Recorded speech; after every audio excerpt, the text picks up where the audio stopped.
Meus amigos, eu venho contar para vocês hoje um fato que aconteceu agora nos últimos meses. Se não me engano foi no mês de maio. Eu tive que fazer uma viagem à fronteira da Argentina para atender um cliente lá. Um cliente até uma coisa que terminamos por fazer uma amizade muito grande. E foi uma coisa, como é que eu vou dizer para vocês? Eu já fui indicado por vários, eu já tive indicações de padres, já tive indicações de pastores, de bispos, gente da igreja evangélica, já fui indicado por pais de santo, por bruxos. Eu já recebi indicações para fazer trabalho por vários segmentos, vários tipos de pessoas. Mas essa pessoa foi indicada por um Exu. É uma coisa estranha, né? Mas o fato que eu venho contar não é esse é só um detalhe, para que você saiba como é que a coisa aconteceu. Ele mora, esse cidadão mora na fronteira do Brasil com a Argentina.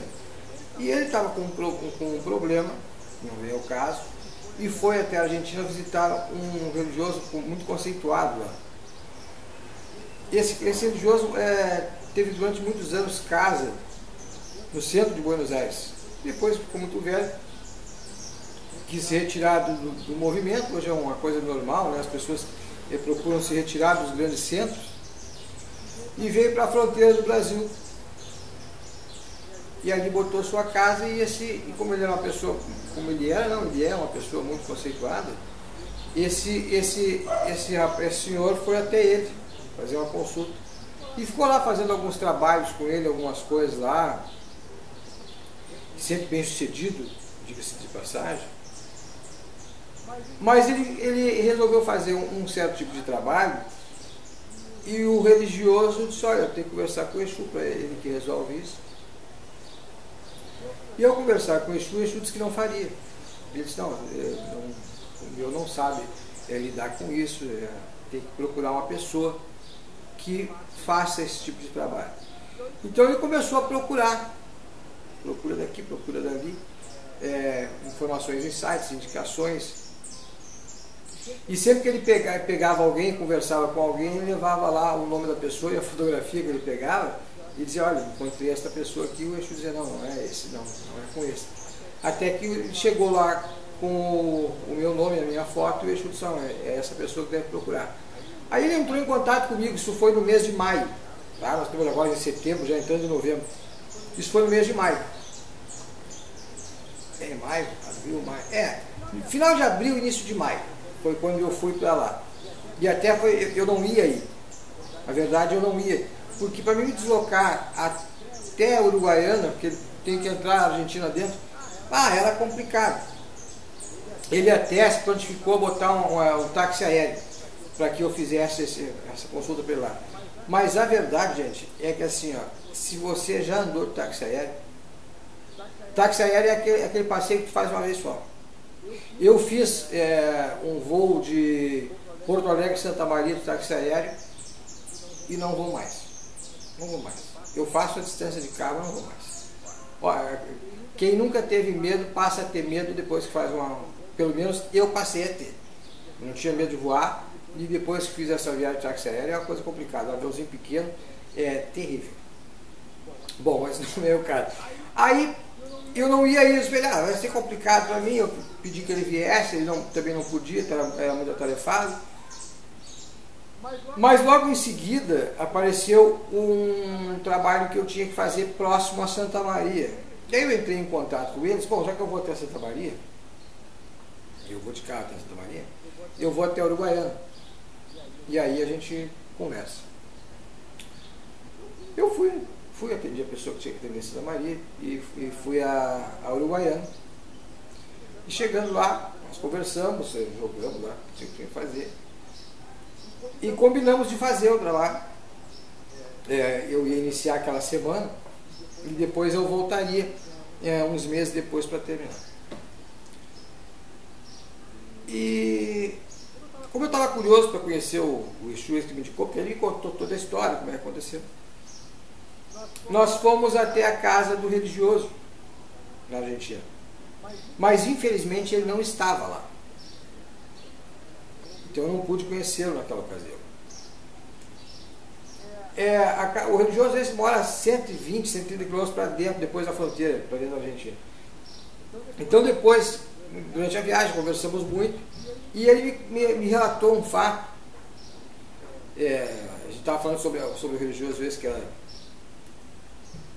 que atendia ele, e ele começou a relatar histórias que aconteceram, coisa, e relatou fez um comentário sobre um quadro, porque ele disse, eu assisto todos os teus vídeos, eu tenho lá o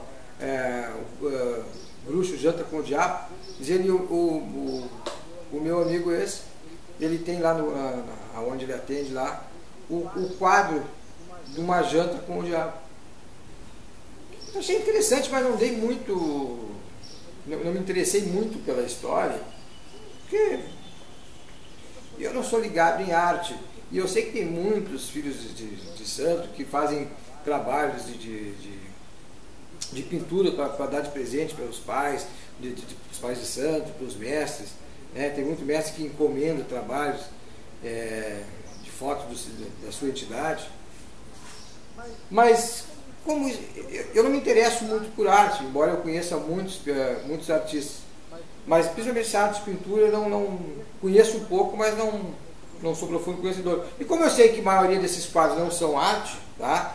A arte, por exemplo, seria um trabalho como vocês devem conhecer do J.B. Trautmann, né? Nessa área de orixás, sabe? Nessa área religiosa, é o trabalho do J.B. Trautmann, que aí sim é um trabalho de arte, porque ele pega a figura da pessoa e retrata ela como um orixá. Aí sim é um trabalho diferenciado, tá? Mas pintar, copiar a fotografia, isso não é arte, tá? Bom, mas como eu não imaginei que fosse alguma coisa que valesse a pena, nem mostrei interesse naquela hora, não me interessava. Voltei, sem conhecer esse religioso, e alguns meses depois, não chegou nem a dar 3 meses, eu tive que voltar para encerrar uns trabalhos lá. E aí nessa ocasião, o religioso estava me esperando, ele já havia combinado que eu iria lá, e o religioso estava esperando, eu fui lá, terminei o trabalho na casa desse senhor que me contratou, e depois fui na Argentina para agora sim conhecer o religioso.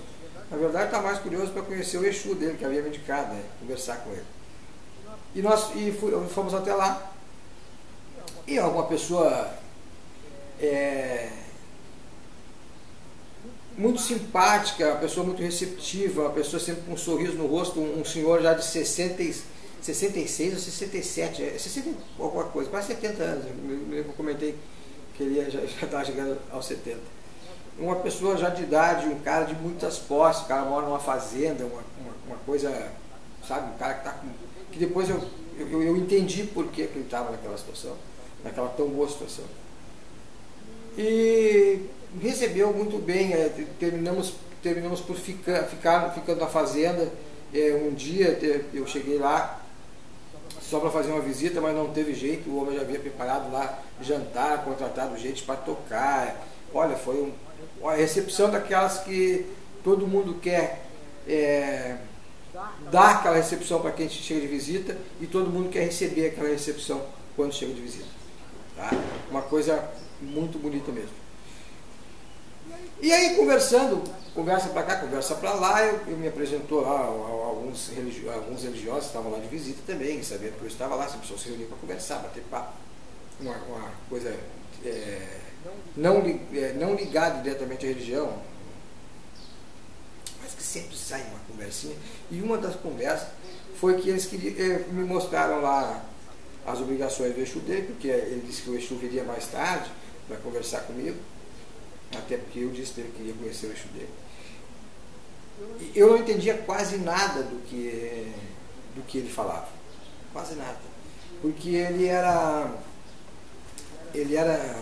de Buenos Aires, e o pessoal da capital fala um espanhol muito rápido, muito sotaque.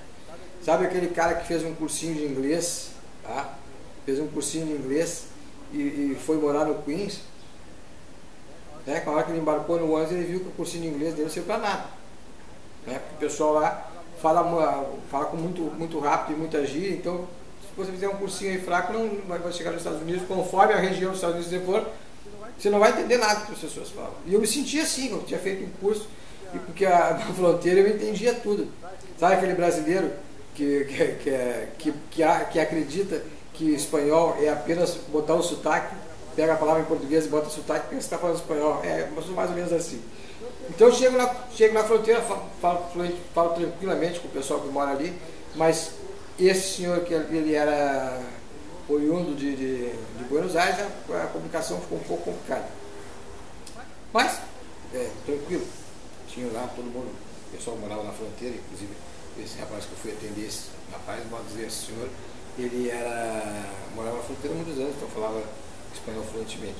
Então ficava ali, quando eu não entendia alguma coisa, eles interpretavam. Mas eu fui lá ver o salão onde ele atendia, era um salão que ficava a uns 300, 400 metros da sede. Esse cara mora numa fazenda também. Mora uns 300 metros da sede. Tinha um salão onde ele trabalhava com religião. E lá eu vi o quadro. E foi a primeira coisa que eu vi. Quando eu entrei na porta, eu dei de olho no quadro e eu quase caí para trás. Porque a história do quadro eu conhecia. Aquele quadro eu sabia o que era. Eles não sabiam. Eles não sabiam do que aquele quadro se tratava. Eu sabia. Quem estava no meio, nos círculos mágicos, digamos, ou que estuda um pouco, ou que seja conhecedor de algumas histórias de arte, alguns artistas antigos que se dedicam ao estudo da arte, conhecem a história daquele quadro. O que não fazia sentido é aquele quadro estar na Argentina. Isso não fazia sentido, mas que depois eu consigo entender por que aquele quadro chegou lá. Tá? O quadro, para você ter uma ideia, é o diabo. É o diabo, mas não é uma janta qualquer. É o diabo sentado com mais 12 demônios. E é uma retratação da Santa Ceia, tá? Com o diabo. Este quadro tem uma história que eu vou contar para vocês, essa história, para que vocês tenham saibam a importância desse quadro, não só para a religião, de forma religiosa. Por que esse quadro é importante? E por que existe esse quadro? Quem é que pintou esse quadro? A história dele. Bom, mas antes eu fiquei curioso, porque eu disse, como é que esse quadro está aqui? E aí, eu não mostrei muito interesse pelo quadro, não deixei que ele disse que eu estava interessado no quadro, porque eu já na hora já tive a ideia de entrar em contato com um cara que é apreciador de arte e que é muito místico, porque ele compraria o quadro por qualquer preço. Ele compraria o quadro, tenho certeza disso. Tá? E depois eu vim falar com ele e realmente ele queria comprar o quadro. Mas não demonstrei interesse para depois perguntar se eles não queriam vender. Mas aí fui saber a história do quadro. A história do quadro foi a seguinte: ele morava em Buenos Aires na época, quando o Exu ganhou o quadro não era dele, o quadro era do Exu. Tá? Depois eu fiquei sabendo disso, fui negociar com o Exu por conta do serviço. E aí, ele fez um trabalho com a pessoa e a pessoa deu de presente esse quadro para ele, porque segundo a pessoa, o quadro tinha sido herdado de família, estava lá e ninguém tinha coragem de botar aquele quadro na parede. Né? Botar um quadro na parede. O quadro daquele na parede, ninguém bota. A não ser que a pessoa fosse religiosa, ou devota de Lúcifer, de Satanás, sei lá o que. Senão não colocaria um quadro daquele na parede. Tá? É um quadro muito agressivo, muito violento. Mas as pessoas às vezes não entendem a importância do quadro. Bom, isso é outro detalhe. E aí ele dá o quadro de presente. Esse cidadão que tinha o quadro, que deu de presente para o religioso, que deu de presente para o Exu, na verdade, ele era descendente de alemães. E aí sim a história fez um pouco de sentido. Porque na verdade, depois de 1945, depois da Segunda Guerra, os alemães que haviam saqueado os alemães, os nazistas, não o povo alemão, mas os nazistas, os líderes nazistas, haviam saqueado toda a Europa. E toda a obra de arte que estava na Europa foi subtraída pelos nazistas. Que depois da guerra, depois de 1945, foram para onde? A maioria deles veio para a América do Sul e em grande parte veio para a Argentina, tá? Porque a Argentina estava muito ligada ao nazismo. O Brasil também esteve no início. Tá? No início da guerra, em 39, por aí, o Brasil meio que admirava o trabalho do Hitler. Mas isso não, eu sou historiador. Eu estou procurando por aí, vão saber que o nosso presidente naquela época gostava, estava meio... tanto que os Estados Unidos vieram ao Brasil para negociar as usinas de aço que existem hoje, se não me engano é a CSN, a Companhia Siderúrgica Nacional, que é a primeira, se não me engano foi a primeira instalada no Brasil, vem por causa disso, que o Brasil está pendendo em cair para o lado do eixo, o lado da Alemanha, e não se ligar aos aliados. Então os alemães vêm, os americanos vêm aqui e dão financiamento para que nós possamos construir uma usina de aço, porque nós tínhamos o minério, mas não tínhamos o aço. Bom, aí eu fui conversar com o Exu. E aí que você vê o grande mistério e o grande poder da religião, o poder da espiritualidade. Embora eu não entendesse nada do que o cara falava, o Exu entendia tudo. O Exu falava um português, um portunhol, mas bem da fronteira. Ele falava como se estivesse conversando. Você entenderia se estivesse falando com o Exu.